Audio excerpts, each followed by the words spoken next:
और ये सोफा साफ करो इसे। पता नहीं ठीक से करो मेरी मेकअप। मेरा भी पफ दे दो, 2 घंटे से बैठी हूं मैं। दो शीशा।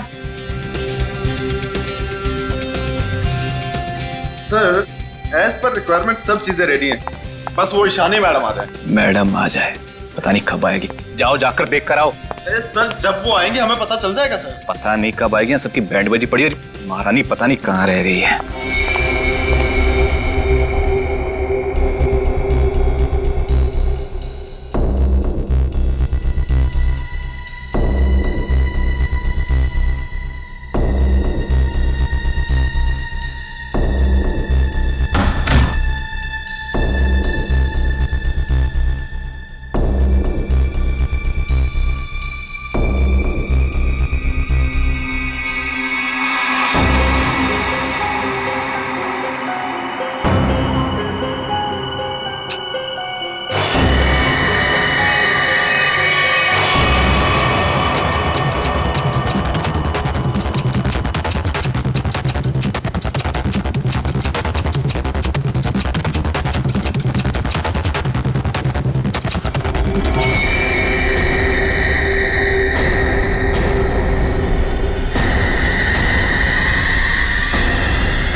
Hello Ishani ma'am.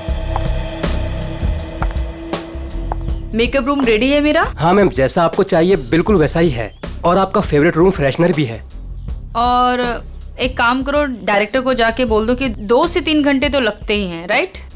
और मेरे मूड के ऊपर है कि मैं खुद ही रेडी होके सेट पे आ जाऊंगी, ठीक है? ठीक है मैम। चलो।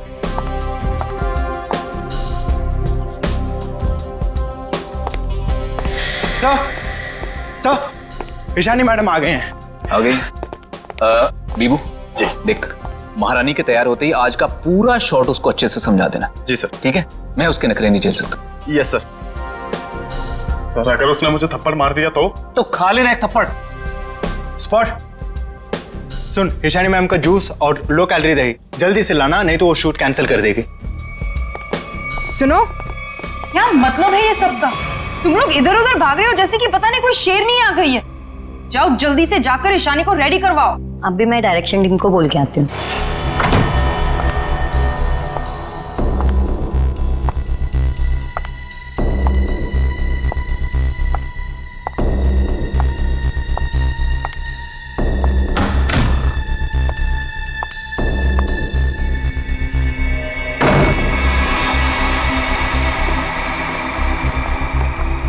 सर, माना कि ईशानी बहुत बड़ी स्टार है, लेकिन हम भी उसके नौकर नहीं है। वही तो, सुबह के 9 बजे से हम रेडी होकर वेट कर रहे हैं और वो अभी तक नहीं आई। इतना वक्त हो गया, 3-4 बार टचअप हो चुका है। तो क्या करूं यार, एक तो विराट सर ने इस नकचड़ी को 1 साल का कॉन्ट्रैक्ट साइन करवा के मेरे सर पे दर्द करके रखा है, और ऊपर से तुम लोग मेरे सर पर चढ़ रहे हो। प्लीज ट्राई टू कोऑपरेट यार। Cooperate my foot. मैं ईशानी के नखरे और बर्दाश्त नहीं कर सकती हूँ। मैं जा रही हूँ यहाँ से। मैं विराट सर के चेक्स वापस कर दूंगी, लेकिन मैं ऐसे काम नहीं कर सकती हूँ। बाय।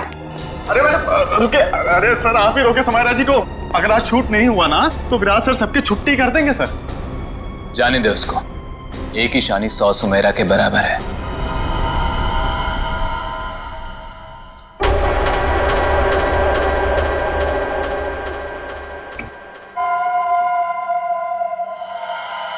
बीबू बहुत देर होगी, देखना कहां पर है, बुला उसको।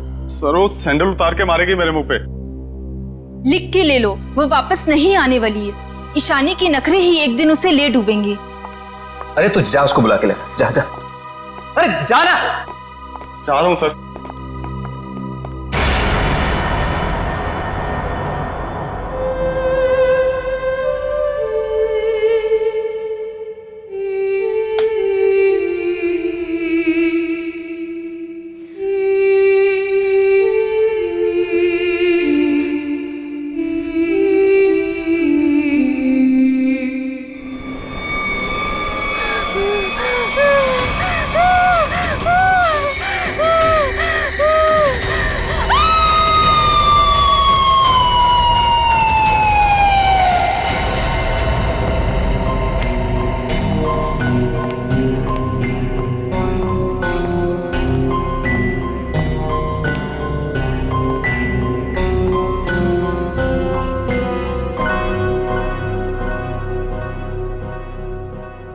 मैम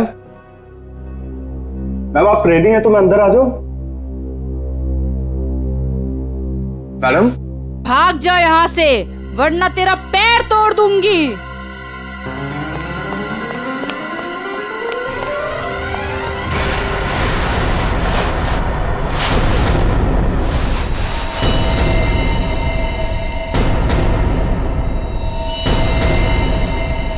नहीं, उसने कहा भाग जा तो भागकर मेरे पास आ गया, अंदर जाने की हिम्मत नहीं की। उनके बिना बोले मैं अंदर कैसे जाता? आप नहीं जानते सर, गला दबा देती वो मेरा। 3 घंटे से वो तैयार हो रही है, यहाँ शूटिंग का टाइम निकला जा रहा है, तुझे अपने गले की पड़ी है। मैं देखता हूँ, चलकर चलो।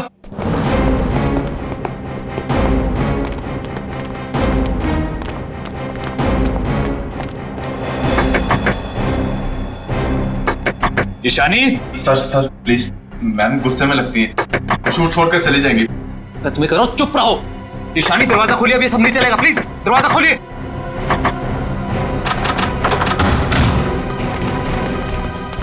अरे मैम ये हेड क्यों पहनी आपने? ये तो ब्रीफिंग में है ही नहीं। मैम ऐसे बैठे क्यों हैं? क्या अकड़ है इस औरत के अंदर। ईशानी जवाब दो, हमारी तरफ देखो। ईशानी, ईशानी।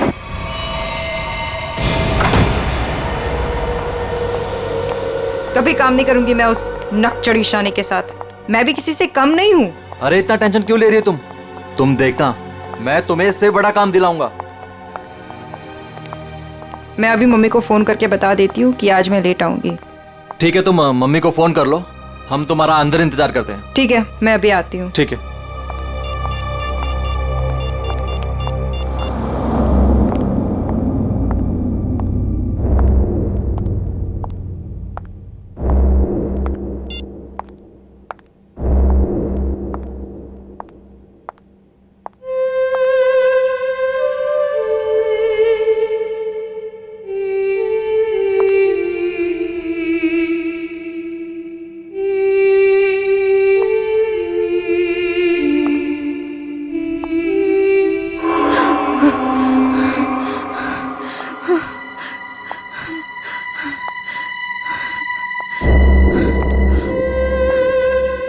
कौन है?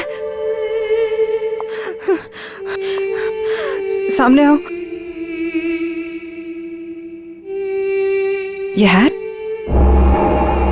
ये यहाँ कैसे?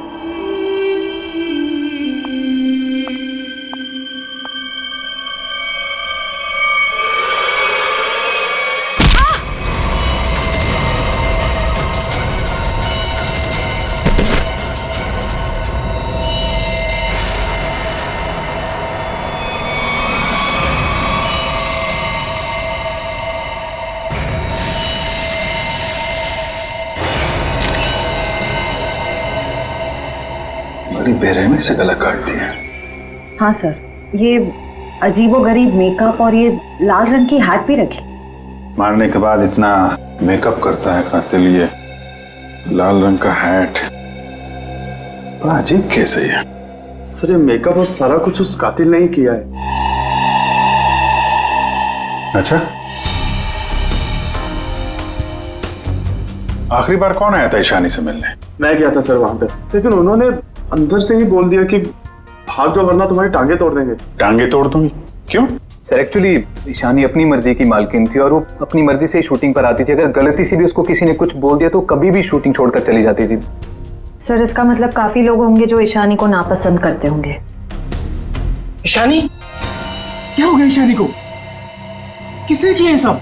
आप कौन है आप? जी ये जो एड शूट हो रही थी ये मेरी एड है, मैं मालिक हूँ इस कंपनी का। ठीक है, इधर आइए थोड़ा। अच्छा बीबू, तुम वापस कितनी देर बाद आए थे प्रीतम और लोगों के साथ? सिर्फ कुछ सेकंड्स में, अगर कहें ज्यादा से ज्यादा बस 1 मिनट। 1 मिनट में? 1 मिनट में इतना सब कुछ किया? सर सर 1 सेकेंड, यहां पे एक फिंगरप्रिंट मिला है और बाकी सब कपड़े ठीक है, मगर बस ये तो देखिए सर, ऐसा लग रहा है किसी ने कैंची से काटा है सर।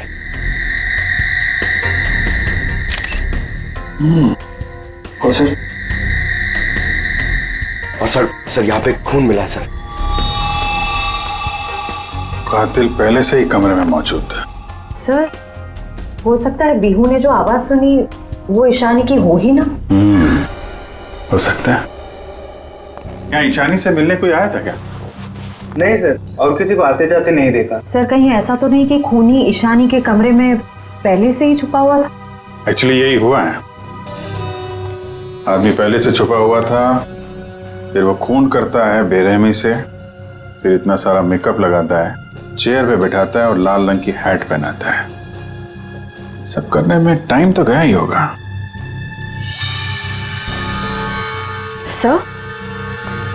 सर ये देखिए, ईशानी का टॉप भी कटा हुआ है। इसे भी काटा गया है? उधर भी कपड़े कटे हैं, इसका टॉप कटा है। लगता है ये जानबूझ के किया गया है।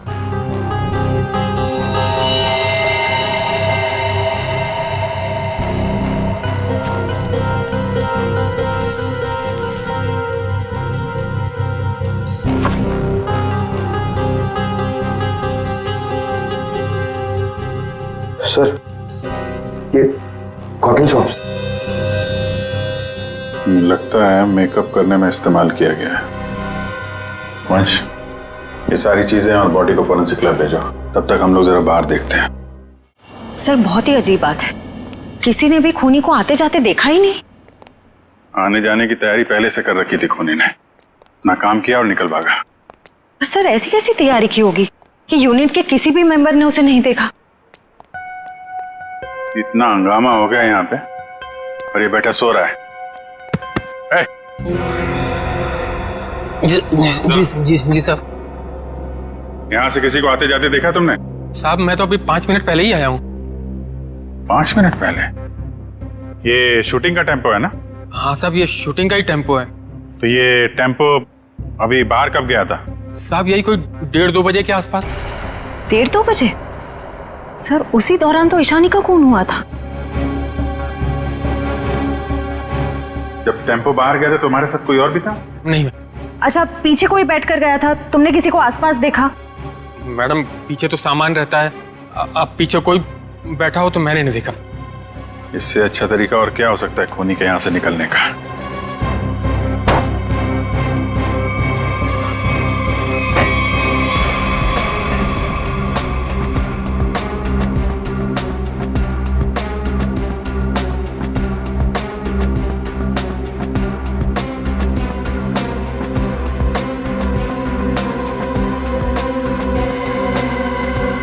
पीओपी का टुकड़ा?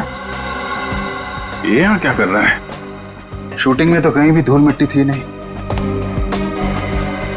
ये मिट्टी का टुकड़ा कहाँ से आया?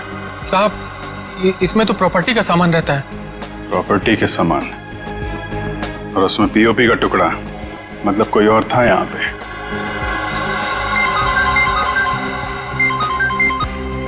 हेलो,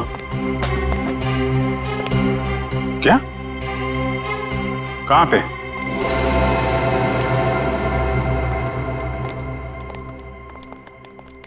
आपने फोन किया था? जी सर, मैं मानिक हूँ, इस दुकान का मालिक। ये मेरे वॉचमैन ने फोन किया था आपको। ये देखिए ना सर, यहाँ लाश है। दुकान खोलो सर। जी सर। तुम यहीं रुको। जी साहब।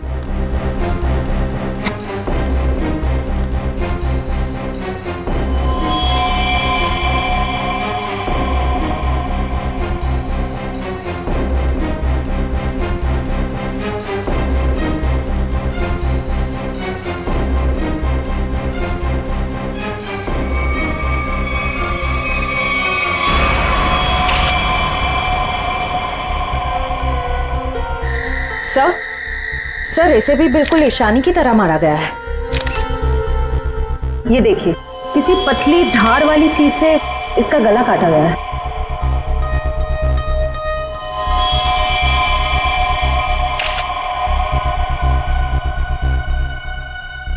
सर ये देखिए, इसका टॉप भी वैसे ही काटा गया है। इसका मेकअप निकालो, देखो कौन है ये। Yes sir. ये लाश दुकान में आई कैसे? सर मुझे नहीं मालूम। दुकान तो बंद थी ना, आपने ताला खोला है, तो ये क्या लाश अपने आप आ गई यहाँ पे? सर मैं क्या बताऊं ये सब कैसे हुआ। ये लाल टोपी और इसके कपड़े भी मेरी दुकान की नहीं है, और मैं इस लड़की को तो पहली बार देख रहा हूँ। सर मेकअप निकल गया। ये तो समायरा है ना? इसकी भी मॉडलिंग वाली फोटो हमने देखी थी वहां पे। हाँ सर। ये दुकान की चाबी आपके अलावा किसके पास रहती है?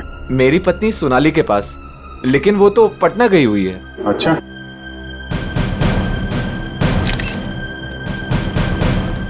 तुम्हारी ड्यूटी में एक आदमी यहाँ पे खून करता है, उसकी लाश को यहाँ दुकान में रख दिया। क्या कर रहे थे तुम? कुछ देखा नहीं तुमने? देखा ना साहब, पर वो खूनी है ये कैसे पता चलता? हा? कैसा था वो? था नहीं साहब, थी। वो एक औरत थी, उसे मैंने जाते हुए पीछे से देखा था। उसने लाल रंग का कोट पहन रखा था, उसके बाल लंबे थे और उसने सर पे एक लाल टोपी पहन रखी थी। और हाँ साहब, उसने डस्टबिन में कुछ डाला था। मतलब सर, खूनी एक औरत है? कहाँ है वो डस्टबिन जिसमें उसने कुछ डाला था? वो वहां।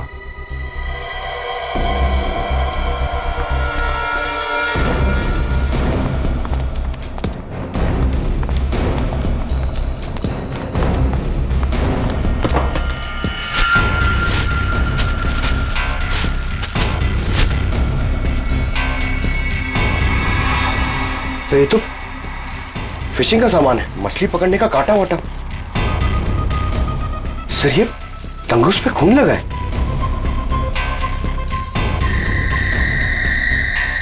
ओह, लगता है इसी का इस्तेमाल किया गया है खून करने में। भरे दिन के उजाले में शूटिंग पर कोई मेकअप रूम में घुसता है और ईशानी को मार डालता है, और तुम में से किसी ने कुछ भी नहीं देखा और ना कुछ सुना है? ये कैसे हो सकता है? सर एक्चुअली ईशानी की परमिशन के बिना उसके कमरे में कोई नहीं जाता था। इनफैक्ट उसने बीबू को भी दरवाजे के बाहर से ही भगा दिया, और उसके बाद जैसे ही हम लोग गए तो देखा वो मरी हुई थी। चलो सर ये कास्टिंग डायरेक्टर है कीकू। लेकिन सर मुझे यहाँ क्यों लाया गया है? मैंने समायरा और ईशानी का गला थोड़ी काटा है। ए, चुप! तुम ही हो कास्टिंग डायरेक्टर हो ना, जो ईशानी और समायरा को जानते हो उनके मॉडलिंग की शुरुआत के दिनों से? जी सर। और विराज की शूटिंग पर तुमने ही भेजा था ना उन दोनों? हाँ सर। मतलब तुम अच्छी तरह से जानते थे कि वो कब और कहां मिलेंगी? देखिए सर, गलती हो गई, अब मैं किसी को कहीं नहीं भेजूंगा। दरअसल 5 साल पहले ही मैंने वो काम छोड़ दिया था। 5 साल पहले काम छोड़ चुके थे? कुछ लड़कियों ने मेरे खिलाफ केस कर दिया था, उस वजह से मेरा ऑफिस भी बंद हो गया। तो फिर कल तुमने ईशानी और समायरा को विराज के शूट पे कैसे भेजा? दरअसल दोस्ती दोस्ती में विराज के शूट पर उनको भेज दिया था सर, लेकिन इन सब से मेरा कोई लेना देना नहीं है सर। फिलहाल तो हम मान लेते कि तुम्हें कुछ नहीं मालूम, तुमने कुछ नहीं किया। लेकिन एक बात याद रखो, अगर जरूरत पड़ी तो तुम लोगों को हम फिर से बुला लेंगे। जा सकते हो तुम।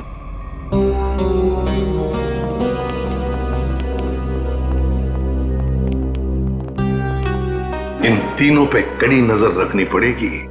देखो वो कहां कहां जाते हैं, किस किस से मिलते हैं, क्या क्या करते हैं। सर लेकिन खूनी तो एक लड़की है ना? हाँ, खूनी तो लड़की है, लेकिन खून करने में किसी लड़के का भी तो इस्तेमाल हो सकता है। समायरा और ईशानी दोनों मॉडल्स थी। मॉडल, लाल टोपी, मारने के बाद सफेद रंग का अजीब मेकअप, मारने के लिए फिशिंग का सामान, और फिर उन दोनों खून में सब कुछ बिल्कुल एक जैसा। तो एक बात समझ में नहीं आई कि खूनी ने ये मछली पकड़ने का सामान क्यों इस्तेमाल किया खून करने के लिए? सर बहुत ही अजीब है ये खूनी, और एक ही दिन में 2 मॉडल्स को मार डाला इसने। पता लगाना पड़ेगा कि समायरा और ईशानी दोनों मॉडलिंग के अलावा और कुछ करते थे या मॉडलिंग करने से पहले क्या करती थी। कहीं दोनों के बीच में कोई संबंध तो नहीं था, पता लगाना पड़ेगा।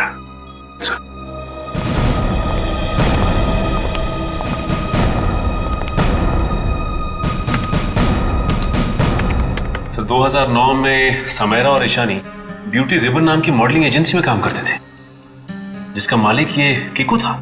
Kiku, casting director Kiku.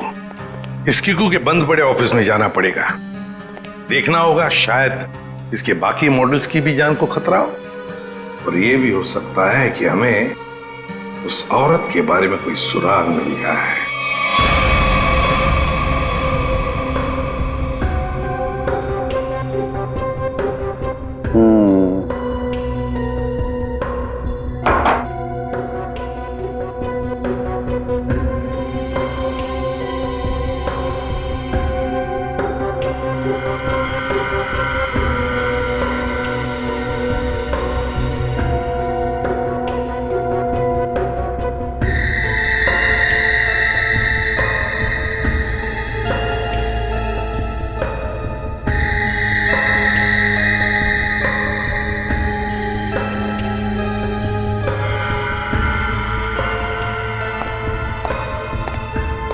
Sir हमारा शक बिल्कुल सही निकला। खून करने के लिए इस्तेमाल किया गया ये हथियार एक खास तरह का फिशिंग किट ही है।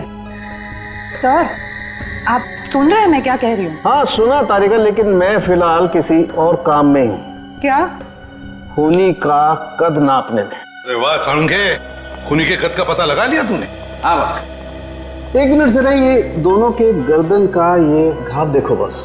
ये घाव का निशान ऊपर की तरफ बना हुआ है, ना तो सीधा है ना नीचे की तरफ। मतलब खूनी ने तार से इन्हें ऊपर की तरफ खींचा। इसका मतलब साफ है, खूनी की ऊंचाई इन दोनों से ज्यादा थी। मतलब सर वो खूनी औरत इन दोनों से लंबी है? बिल्कुल पंकज, और लगभग 5 फीट 7 इंच थी। ये मेरी ट्रिग्नोमेट्रिक कैलकुलेशन मुझे बताती है, इंक्लूडिंग वो जो सैंडल उसने पहने हुए थे उनके। एक बार हाथ में आ जाए ना तो ऊंचाई भी नाप लेंगे। 5 फुट 7 इंच की लड़की जिसके लंबे और सीधे बाल हैं। और सर या तो उसे फिशिंग करने का, मछली पकड़ने का शौक था, या तो फिर किसी खास मकसद से उसने ये सामान, ये फिशिंग किट का इस्तेमाल किया होगा। साळुंखे, लगता है इस मछली पकड़ने के तंगूर से, इस तार से इन दोनों के गले को काटा है। बिल्कुल बॉस। डॉक्टर साहब, जो प्लास्टर ऑफ पेरिस जैसी मिट्टी मिली थी हमें, उससे कुछ पता चला क्या? हाँ पता चला सचिन।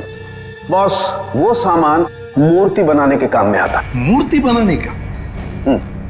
बॉस टेस्ट चल रहे हैं, बाकी का भी पता चल जाएगा। तो कब बताएगा साळुंखे? बताऊंगा थोड़ी देर में, लेकिन एक खास बात और बताना चाहता हूँ। वो क्या है? बॉस ये देखो, ये है वो तार जिससे खूनी ने इनका गला काटा। खूनी जब इनका गला काटने की कोशिश कर रहा था, इन लोगों ने अपने बचाव में हाथापाई की होगी। उसी झड़प के दौरान खूनी का पलक का एक बाल मुझे इस तार पर से मिला है। तो मतलब तू अब इस बाल का डीएनए टेस्ट करेगा, है ना? करना ही पड़ेगा। एक खूनी लड़की जिसका कद 5 फुट 7 इंच है, जिसके सीधे और लंबे बाल है, जिसे मछली पकड़ने का शौक है और शायद मूर्तियां बनाने का भी। बस इतना भी काफी है हमारे लिए, इस लड़की को ढूंढने के लिए। मछली पकड़ने का खास सामान लेके चलती है तो समंदर के किसी किनारे में कुछ तो पता चलेगा ही उसके बारे में। पर सर हमें सिर्फ उसकी ऊंचाई, उसके काले सीधे बाल और उस टोपी के बारे में पता है। सिर्फ इतनी इंफॉर्मेशन के बलबूते पर उस तक पहुंचना थोड़ा मुश्किल लगता है सर। कोशिश तो करनी पड़ेगी श्रेया, अपने आप तो चल के आएगी नहीं हमारे पास, है? हाँ वंश, इन्हें बता दिया ना हमें किस लड़की की तलाश है? जी सर। हाँ तो क्या जानते हैं उस लड़की के बारे में आप? साहब आप लोग ऐसी औरत के बारे में जानना चाहते हैं ना जो मछली पकड़ने के लिए बोट का इस्तेमाल करती है? बिल्कुल। ऐसी तो बहुत औरतें आती है हमारे यहाँ पर। देखिए, जिस लड़की की हमें तलाश है वो लंबी लड़की है, 5 फुट 7 इंच की होगी, लंबे बाल हैं, सीधे बाल हैं, और उसकी उम्र तकरीबन 25 से 30 साल के बीच में। लंबे बाल, 25 से 30 साल की उम्र, ऐसी 2-3 लड़की आती है हमारे यहाँ पर। हमें उनके नाम और पते चाहिए। आप जब वोट देते हैं तो नाम पते तो लिखते होंगे ना? जी साहब।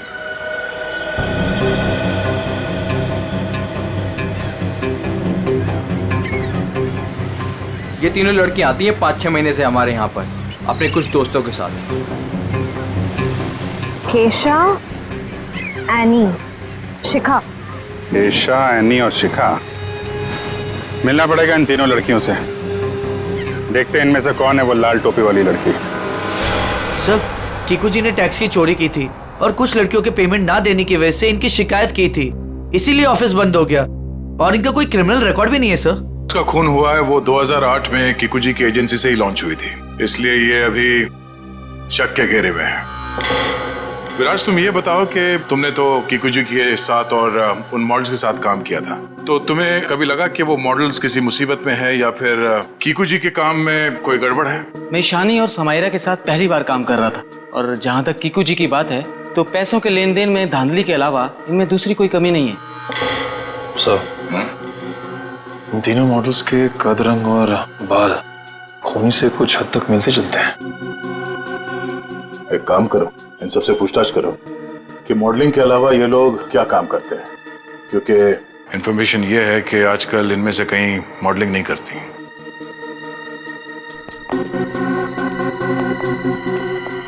एनी, 2012 में आप मॉडलिंग छूट चुकी थी, हाँ। अब आप क्या करती हैं? अभी मैं एक फिशरी स्टोर चलाती हूँ। शिखा, राइट? जी। आप एक प्रिंट मॉडल है, ये तो हम जानते हैं। इसके अलावा क्या करती? मैं कुछ भी नहीं करती। और आप क्या करती हैं केशा जी? मैं मूर्तियाँ बनाती हूँ। मूर्तिकार, ठीक है, थैंक यू।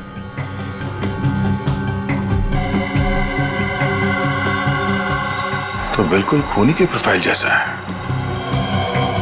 कंपनी का नाम रेड इंक। मेरा शक सही है, इस एजेंसी के मॉडल्स का ही कुछ राज है। सर,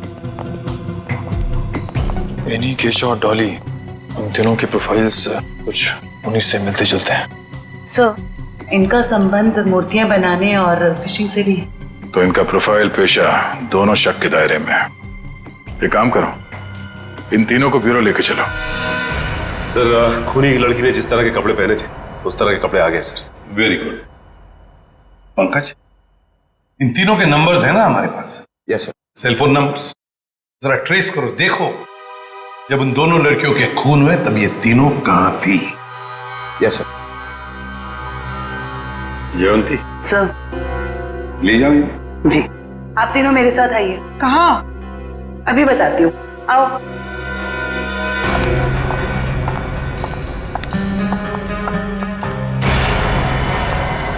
अरे साहब, ये तो वही कपड़े और टोपी है जो मैंने उस रात उस औरत को पहने हुए देखा था। तो फिर अब जरा ध्यान से देखो इसे। क्या ये वही लड़की है, वही औरत है जो उस रात खून कर रही थी? सर, मैंने उस औरत का चेहरा सामने से नहीं देखा था, उसे जाते हुए मैंने पीछे से देखा था। जाते हुए देखा? जी सर। ठीक है, केशा जरा वहां तक चल के दिखाओ। सर, ये कैसी जांच है आपकी? जितना कहा है उतना ही करो।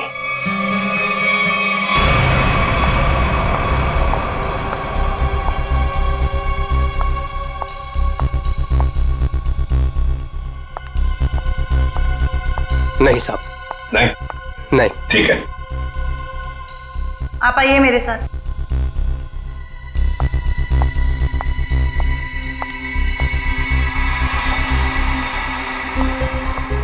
रुको, वहां तक वॉक करके आओ।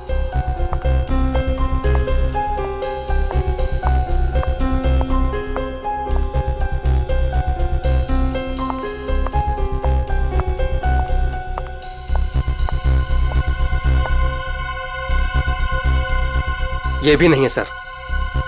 आइए।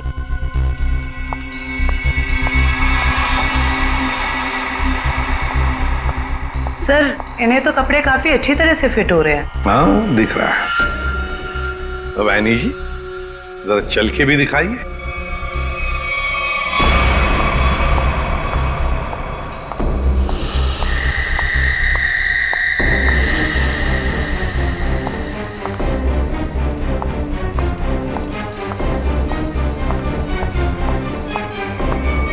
यही है सर, बिल्कुल यही है सर।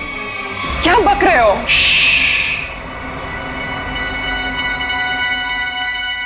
सर, जिस वक्त समायरा का खून हुआ था, आनी का फोन उसी एरिया में था। सुना है नहीं? उसी इलाके में था तुम्हारा फोन जिस वक्त ईशानी और समायरा का खून हुआ था। तुम जा सकते हो। और मैं? आपको तो रुकना ही पड़ेगा। सर, मैं क्यों नहीं जा सकती? वो इसलिए कि खूनी की चाल और तुम्हारी चाल बिल्कुल वही है। और तो और सबसे बड़ी बात कि तुम्हारा फोन उसी इलाके में मिला जहां पर इन दोनों लड़कियों का खून हुआ। सर इन सब का क्या मतलब है? I mean, दो लोग एक जैसे दिख सकते हैं ना? और फिर वॉचमैन ने ऐसा तो नहीं कहा कि मेरा चेहरा खूनी के चेहरे से मिलता है। लेकिन जिस वक्त खून हुआ उस वक्त तुम्हारे मोबाइल की लोकेशन भी वही की बता रही है, और ये सब कुछ इत्तेफाक तो नहीं हो सकता। सर उस वक्त सैकड़ों लोग उस एरिया में थे, तो क्या सब खूनी है? बस बस, बहुत बोल दिया। बताओ क्यों किया खून ईशानी और समायरा का? सर आप मुझ पे दो खून का आरोप लगा रहे हो, मैंने कुछ नहीं किया ऐसा।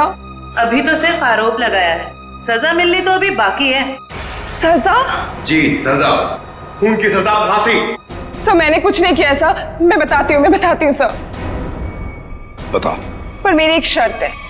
ये लो, इनकी एक शर्त भी है। चलो बताओ क्या शर्त है? सर मुझे 50 लाख रुपए चाहिए। 50 लाख रुपये? हाँ। चलो दे दिए। अरे लेकिन तुम पैसों का क्या करोगी? तुम्हें तो सजा होने वाली है। आप वो सब छोड़िए, मैं आपको बता रही हूँ ना, मैंने कुछ नहीं किया। सर मैं तो सिर्फ उसे जानती हूँ जो खूनी को जानता है। और वो है शिखा। शिखा? तुम इतने यकीन के साथ कैसे कह सकती हो? आप लोग पता कर सकते हैं ना? हाँ वो तो हम पता करेंगे। सर मेरे पैसे? पैसे? कौन से पैसे? सर अभी आपने बताया आप देंगे। कब? नहीं सर, मैंने तो कुछ नहीं सुना। कब कहा? सर ये सरासर धोखा है। नहीं यानी जी हम कभी धोखा नहीं करते। हाँ धोखा जरूर करते हैं जब कोई कानून के साथ खिलवाड़ करता है, तब कभी कभी सीआईडी वाले धोखा देते हैं। ले जाओ इसे। सीआईडी फिर से? अब क्या कर दिया मैंने? आपने क्या किया है क्या नहीं ये तो हम पता लगा लेंगे, लेकिन आप एक नंबर के झूठे हैं ये पता चल चुका है। क्या मतलब है आपका? आपने कहा आप समायरा को नहीं जानते? 2009 में समायरा ने आपकी कंपनी रेडिंग के लिए मॉडलिंग की थी, सच है? रेडिंग? इसे कैसे ढूंढ लिया आपने? हमें पता चल चुका है। 2009 के रेडिंग के फोटोशूट कैंपेन में ईशानी और समायरा दोनों ने मॉडलिंग की थी, है ना? मैम ये कंपनी मेरे नाम पे तो थी, लेकिन मैं इस कंपनी का मामूली सा छोटा सा पार्टनर था। आप इस कंपनी के असली मालिक से क्यों नहीं पूछते? असली मालिक कौन है? चैताली। आप उससे क्यों नहीं पूछते? चैताली? इस केस में पहली बार ये नाम आया। कहाँ रहती है वो? ये नहीं हो सकता, ये नहीं हो सकता। अगर सीआईडी को सच का पता चल गया तो बहुत बुरा हाल होगा मेरा।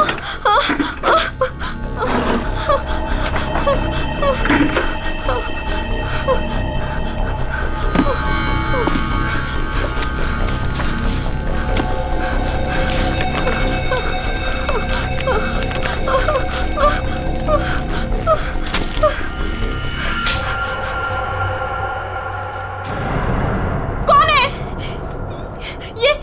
ये लाइट क्यों बंद कर दी? ये लाइट्स किसने ऑफ की?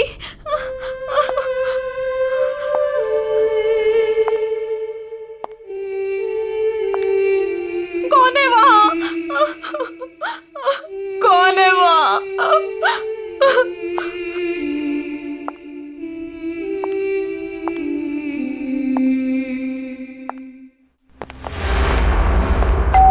ये शिखा सच्चाई बता क्यों नहीं देती?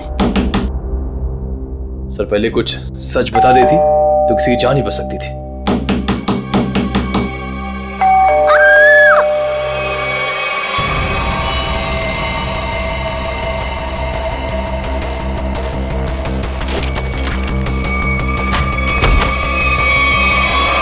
शिखा, शिखा, शिखा, बचाओ!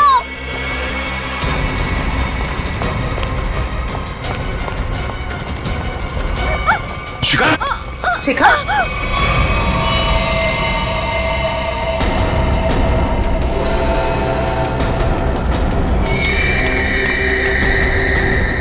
नस कटी नहीं है। इशिता जल्दी एम्बुलेंस को बुलाओ, जल्दी। भाग गई, कोई बात नहीं, बच के जाएगी कहाँ? सर को जलाने की कोशिश भी की गई है। शिखा,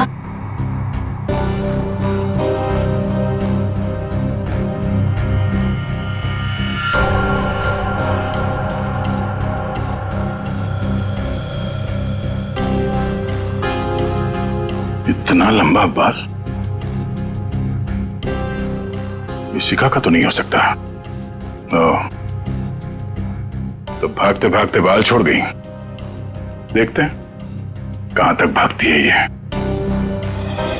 आइए सर।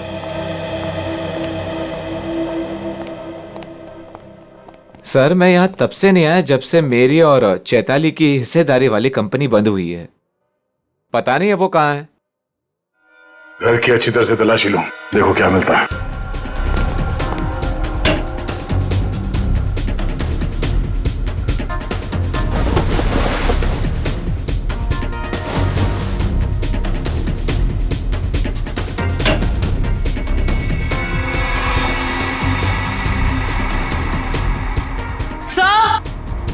आ जाना थी। सर ये देखिए,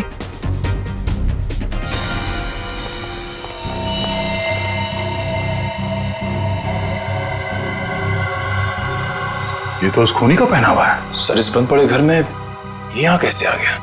चल निकालो उसे बाहर।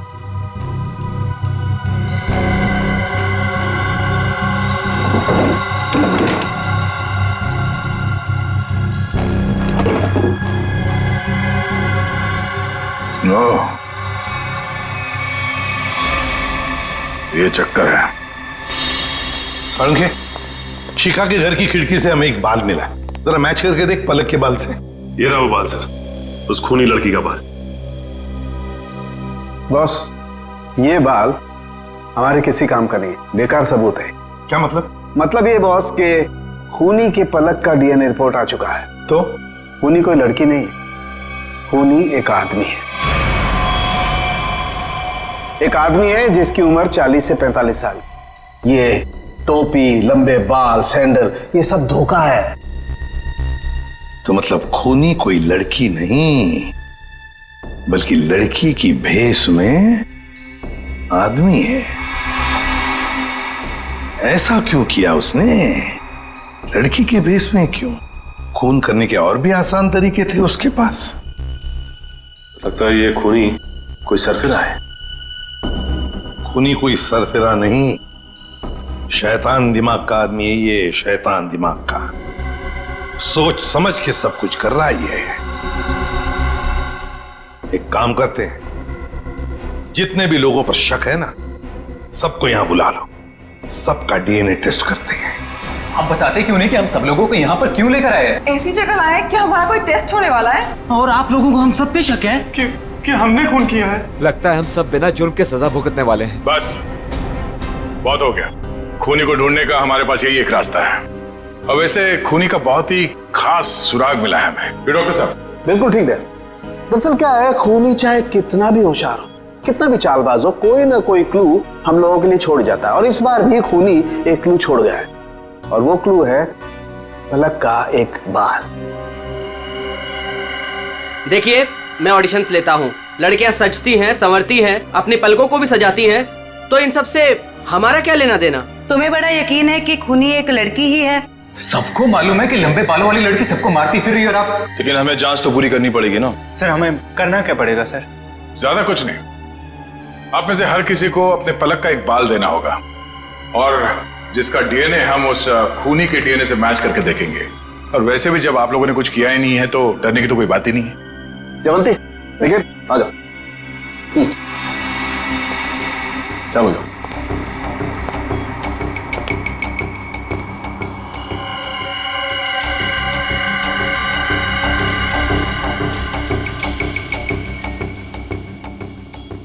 देखिए प्लीज, मेरी तबीयत ठीक नहीं लग रही, मुझे चक्कर आ रहे हैं, मुझसे ये सब नहीं होगा। अच्छा, तुम्हारी तबीयत भी अभी खराब होनी थी? सर आप इस जांच को बाद में भी कर सकते हैं। चलो प्रीतम, मैं तुम्हें हॉस्पिटल ले चलता हूँ, चलो। और चैताली किसी हॉस्पिटल में है क्या? निकल।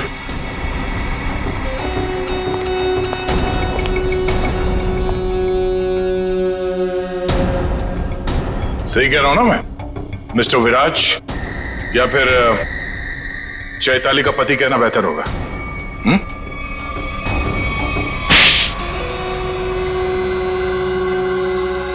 चैताली कहाँ है बताओ। चैताली अब इस दुनिया में नहीं है, और जिनकी वजह से वो इस दुनिया में नहीं है, मैंने उन सबको, समायरा और ईशानी, उन दोनों को भी चैताली के पास पहुंचा दिया।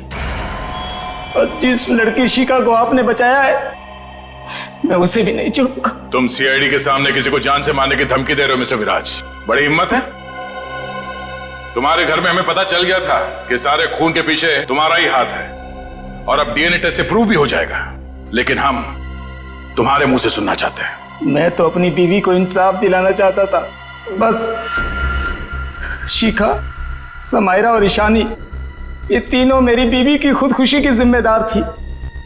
पर ये बात मुझे 5 साल बाद पता चली। इतने सालों बाद तुम्हें कैसे पता चला कि ये तीनों तुम्हारी बीवी के मौत के जिम्मेदार है? ये 2009 की बात है। चैताली ने द रेड इंक कंपनी में पैसा लगाया था, और ये तीनों लड़कियां उसके बराबर की पार्टनर थी। माणिक तो बस नाम का पार्टनर था इनके पीछे। मैं उस वक्त यूके में था और इन तीनों लड़कियों को जानता भी नहीं था। लेकिन जब इनकी कंपनी नुकसान में चली गई तो इन तीनों ने मेरी बीवी को कर्जे और बकायेदारों से लड़ने के लिए अकेला छोड़ दिया और उसे मरने पर मजबूर किया। और जब तक मैं उसके पास पहुंचता, उसने फांसी लगाकर खुदकुशी कर ली। मैंने एक औरत का वेश बनाया और अपना बदला लेना शुरू किया, ताकि आप लोग ये सोचते रह जाएं कि खूनी एक औरत थी।